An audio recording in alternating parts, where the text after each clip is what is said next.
nous allons vous apprendre à faire correctement et rapidement un nœud de tisserand, tel qu'on vous demandera de le faire, mais auparavant, nous allons vous expliquer pourquoi il faut faire ce nœud plutôt que d'autres qui pourraient paraître plus faciles.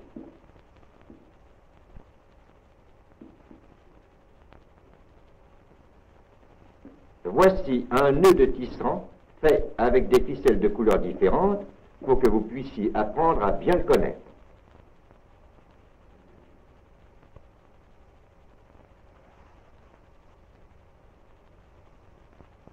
Il est très important que vous fassiez ce nœud-là et pas un autre, car il a été spécialement étudié pour répondre à toutes les exigences qui proviennent de l'utilisation du fil dans les différentes machines textiles.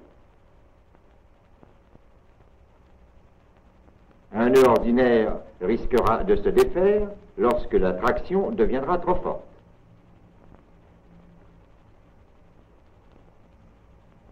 Le nœud de tisserand, lui, est auto-serreur. Plus on tire dessus, plus il se resserre, et il ne risque pas de se défaire.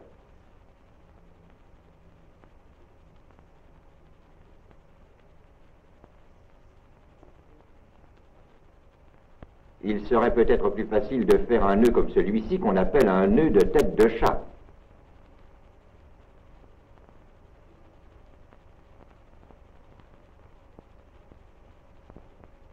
Certes, il est solide, mais il y a une raison très importante qui fait qu'on ne peut absolument pas l'employer.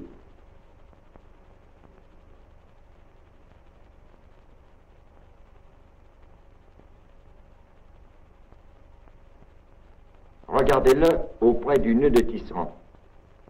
Celui-ci est symétrique, c'est-à-dire qu'il est réparti également de chaque côté de la ficelle, alors que le nœud de tête de chat ne l'est pas. Or, ceci est très important pour plusieurs raisons.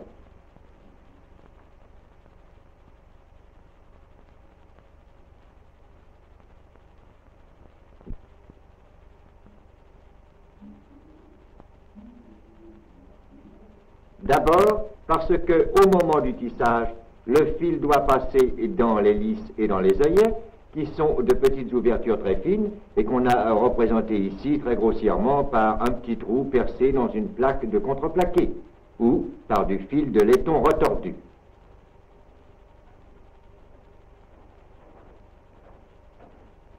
Le nœud de tisserand y passera facilement, alors qu'un nœud plus gros ou qui ne serait pas symétrique risquera d'accrocher et de produire ainsi une casse.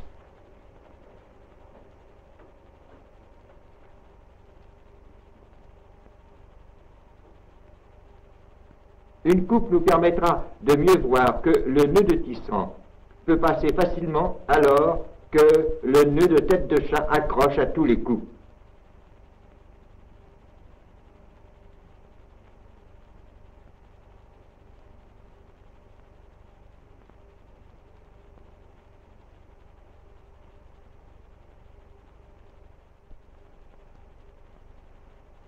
Enfin, une fois tissées, certaines étoffes subissent une opération de rasage, c'est-à-dire qu'on passe une lame coupante à leur surface.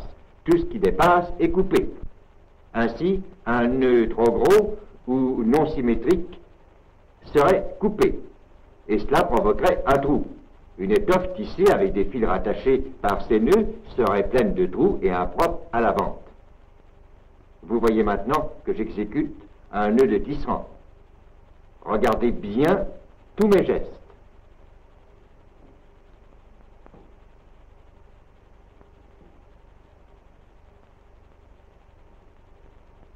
Je recommence plus lentement. Regardez comme il est simple et facile. Je croise mes ficelles, la noire sous la blanche. Avec la ficelle noire, je fais une grande boucle qui passe derrière le bout noir, puis sur le bout blanc. Je la maintiens sous mon pouce gauche.